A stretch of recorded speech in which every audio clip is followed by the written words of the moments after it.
Hello, everybody. Today we've got the updated U.S. Senate prediction for the month of February. Not a ton of changes since last month, but so far the environment still looks like it's going to clearly favor the Dems. Still got time before all of the primaries, so who knows, something could change. So while we go over the background, I'm going to plug in the obvious safe states. And these are expected to be over a 10-point margin or are not competitive. So Republicans currently have 53 seats. The Dems have 47. That includes the two independents. So Dems would need 4 flips to have outright control. Way easier said than done. But if the election turns out to be anything close to the special elections we've seen, then the Dems are going to have a pretty good night. There's also always speculation about if maybe Lisa Murkowski could become an independent. And in some of these states, there's also speculation about in some of these deep red states, maybe independent candidates could get in and shake things up. So now that we've got the safe states out of the way, let's go down to the likely states. Let's start with the Dems. I've got 3 of them. First is New Mexico. This one is borderline safe, so not much to say about that. Then we've got Minnesota. As of now, it looks like it's going to be Peggy Flanagan over Angie Craig, but we'll see what happens. Either way, it's going to be over 5.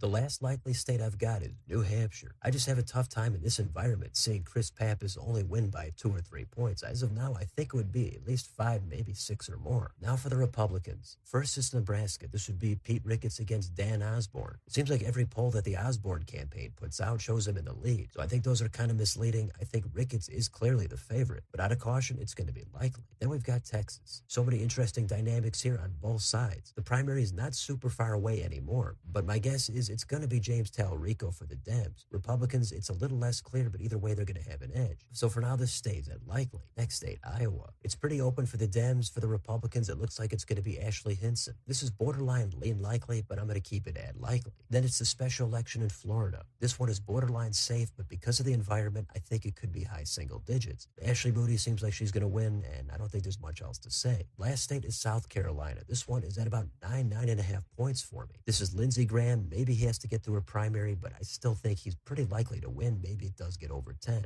Now we'll go through the competitive states one at a time. Lean are under 5%. Tilt are 1% or less. Let's start in Alaska. Now that Mary Peltola is challenging Dan Sullivan, some of the polling shows her in the lead. I think it depends on which pollster you're going to be looking at, but because she's probably the strongest candidate, I do have to take this from likely down to leans. Next, we've got Michigan. This is Mike Rogers running again for the Republicans, and it's wide open for the Dems in a 3-way race. But in the end, I still think they're going to be favored to win at least by 1 point, if not 3 or 4. So this is going to go leans for the Dems. How about Ohio? This is Husted against Brown in a special election. I've had it at likely. I think I'm going to move it about a 0.5 point more toward the Dems this time. So that is going to take it from likely down to leans. In the northeast corner, it's Maine. This would be Susan Collins against Graham Plattner, and I think she would be in danger of losing this seat. It's very borderline right now. She was underestimated a ton last time, but that might not be the case this time. For now, I'm going to keep it at a tilt for Susan Collins. Next, in North Carolina, I do think Roy Cooper is favored to win. I don't know if Michael Watley is going to be able to pull it out. I'm close to moving this up to leans for Cooper, but I'm going to keep it at a tilt right now. The last state is Georgia, and this is John Ossoff. Republicans, they've got a primary. I think Ossoff is going to be favored at least by a couple of points, so that is going to be leans for Ossoff. So that means the Republicans come out with 52 seats. The Dems have 48. The only seat flipping right now is North Carolina, but there's a slight breeze away in Maine and also not too far away in Alaska. Then they would just need to either pick up Iowa or Ohio. They would control the Senate for Trump's last 2 years. That would be a huge deal. Dems would have tons of momentum headed into 28. Republicans don't have a great shot at flipping any seats. Their best bet is going to be in Michigan or Georgia. But for that, I think they would need Harris and the White House in a different national environment. So we'll see what happens. But for now, this is the updated Senate prediction. So let me know in the comments. How does your map look for this month? Which states do you think the Dems are going to flip? Could the Republicans make any gains? Let me know what you think down below. On your way out, don't forget to like, share, and subscribe. Join if you'd like to support the channel. Thanks for watching. I'll see you next time.